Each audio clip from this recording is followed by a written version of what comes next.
السلام عليكم. كيف ما كتعرفوا، فيما كانت شي نقطة انتقالية في فريق الوداد الرياضي فكنديروا شي فيديو اللي نهضروا فيه على ديك النقاط الانتقالية. كيف كتعرفوا دابا فبعد الإقصاء ديال الوداد من دوري أبطال إفريقيا والبطولة وكأس العرش، واقعين بزاف ديال الروينة. بزاف د الجماهير كيطالبوا من سعيد الناصري الرحيل. ماشي كنقول الاكثريه وما كنقولش الاغلبيه، ولكن كنقول بزاف. كندخل الفيسبوك كنلقى جميع الصفحات الكبيره كتطلب من الناصري باش يرحل. ما كنقولش كلشي عاود ثاني، كنقول بزاف ديال الناس كيقولوا انهم وداديين. ما عرفناش واش وداديين فغي ولا شايفين ان الوداد في السنوات الاخيره ولات مزيانه وشافوها طاحت هاد الطيحه بغاوي. ما عرفتش واش بغاو يشوشوا عليها، صراحه ما عرفتش. من شحال هذه وانا كنقول سعيد الناصري من بين احسن الرؤساء، الا ما كانش هو احسن رئيس بالنسبه للالقاب اللي داز في الوداد، وهذا ما يمكن ينكرو حتى واحد. بزاف الناس قالوا هذا البلان، ماشي غير بوحدي اللي كنقولها. سعيد الناصري جاب لنا القاب كثيره وحقق لنا واحد الرقم قياسي اللي ما عمر شي فرقه في افريقيا دارته، هو المشاركه 9 سنين متابعه في دوري ابطال افريقيا. واش عمر شي رئيس ودادي دارها؟ واش عمر شي فرقه عربيه ولا افريقيه دارتها في دوري ابطال افريقيا؟ لا. ولكن علاش كطالبوا برحيل سعيد الناصري؟ متفقين ان الامور الاداريه ماشي مزيانه 100%، ولكن واش حنا سوقنا في الاداره؟ حنا كجماهير واش كنتسوقوا الاداره؟ ما سوقناش، واخا الاداره تكون ما عرفت شنو. الا ما عندناش الالقاب راه الرئيس ما خدامش، ما غاديبش لنا الالقاب غتمشي في حالك. ولكن باش يخرج موسم واحد صفري والموسم اللي قبله متوجين بجوج الالقاب وتقول لي لا، راه ريال مدريد العام اللي فات دات ما عرفت شنو وهذا العام دات زيرو لقب. راه عادي جدا ان فراقي كبيره كتمر من مرحلات صعيبه. راه دابا الفرقه اللي مديه ثلاثه الالقاب في الدوري الانجليزي، مديه ديال الدوري ومديه ديال الكاس ومديه دوري ابطال اوروبا، العام اللي فات راه ما دات والو. خاصكم تفهموا البلان. فالتسيير ماشي ضروري انك دي كل مره لقب. ممكن تغيب عام، ممكن تغيب عامين، ولكن كتشوف باش دير احصائيه وتقرر واش الاداره مزيانه ولا لا. خاصك تشوف السنوات اللي فاتت وتشوف السنوات اللي فيها دابا باش تشوف عام واحد فشلت فيه الاداره في تحقيق القاب حيت واحد المدرب جا ما دارش لينا داكشي اللي بغينا. فكنظن هادشي ماشي بالامر اللي صراحه ما لقيت ما نقول. هذا الفيديو ما كنتش غنديرو، ولكن درتو حيت درت واحد الاستفتاء في القناه. بزاف د الناس كان الراي ديالهم استمرار سعيد الناصري، والناصري خرج في الاذاعه ديال راديو مارس وقال انه ما غاديش يستمر في الوداد بسبب ان بعض الجماهير الوداديه طالبته بالتنحي، وانه استجاب لهذا الامر وشاف ان البلان وما فيه انه ما بقاش فايد الوداد حيت ضيع اخر 5 القاب. باش نكونوا واضحين، يعني الاداره الا كانت انها كتشوف شي حاجه ما مقادش وكتحاول تقادها فالاداره ناجحه. بغض النظر تقول لي لا ما عقدوش الجموع العامه، لا وحقا ما جابوش هذا المدرب، راه غير في موسم واحد بدلوا المدرب 5 المرات. يعني كنحاولوا نقلبوا على النجاح.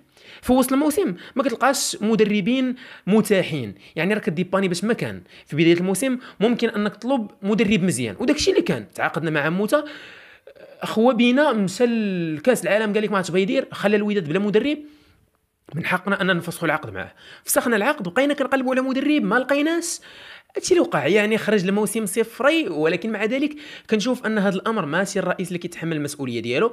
كنشوف ان القدر ما بغاناش ان نديو القاب هذا العام.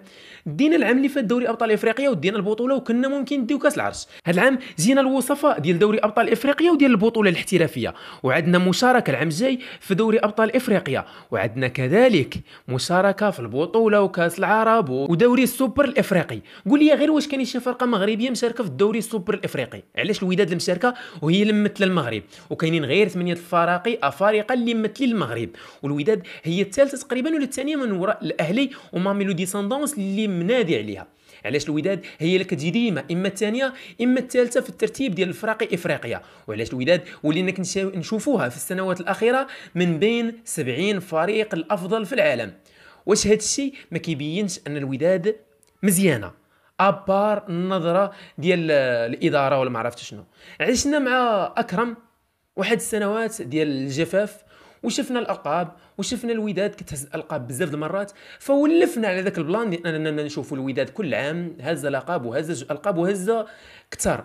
انا ماشي ضد هذه الفكره، انا بغيت اننا نديو جميع الالقاب، ولكن راه هي ديال الكره، راه بعد المره ما كتعطيكش. فالدراري سيلفو بلي عطيوني الاراء ديالكم في التعليقات. الا قدر هذا الفيديو يوصل للناصري ويشوف ان راه ماشي كاينين غير اللي كيطالبوه بالرحيل، فكذلك كاينين اللي كيطالبوه بالبقاء. وعلى الاقل على الاقل قبل لا يتخذ هذا القرار هذا وهذا الامر، فيدير شي استفتاء في صفحه الانستغرام ولا الفيسبوك ويشوف بنادم اش باغي. القرار اللي اعلن عليه الصراحه هو اعلن عليه وقال انني اعلنت عليه بداعي ان الجماهير ما بغاتنيش.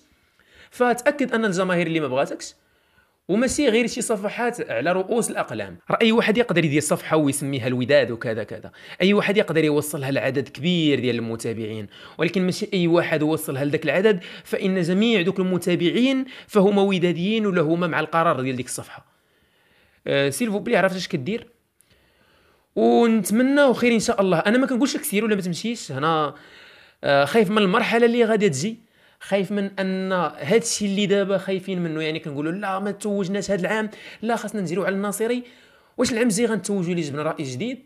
واش غادي نوليو في مشاكل بحال كما طاريه للرجاء دابا ما عرفت 60 رئيس اللي داز عندنا في 3 سنين؟ واش غنوليو بحال هكذا حنا كل عام نقلبوا على رئيس جديد يقودنا وكل واحد يجي يدير ما بغى بالوداد ويمشي في حاله، يعني شهر الرسميه ديالو ويمشي؟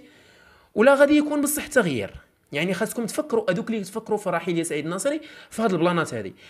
كنعاود نقول انا ماشي مع رحيل الناصري وانا ماشي مع بقاء الناصري، انا مع ان الناصري من بين افضل الرؤساء اللي دازوا في الوداد. انا ماشي كندعم الناصري وماشي كنقول ان الناصري ما كيديرش اخطاء، انا كنقول الناصري كيدير الاخطاء ولكن باغي المصلحه ديال الوداد. هذه الحاجه اللي نقدر ناكد لكم 100% بغض النظر على التصريحات اللي كيقول. فنتمنى انني نكون غطيت جميع الجوانب اللي كنشوف في الكومونتيرات ديال الدراري ان هما ما باغينش الناصر يمشي الصراحه، اما باغينو يمشي اذا جا شي واحد اللي فريمون يستحق ياخذ الوداد. فالاراء ديالكم سيلفو بلي كتبقى مهمه في الكومونتيرات، بارطاجيو الفيديو، بارطاجيوه باقصى حد باش يوصل، باش نعرفوا شكون معنا وشكون ضدنا الصراحه.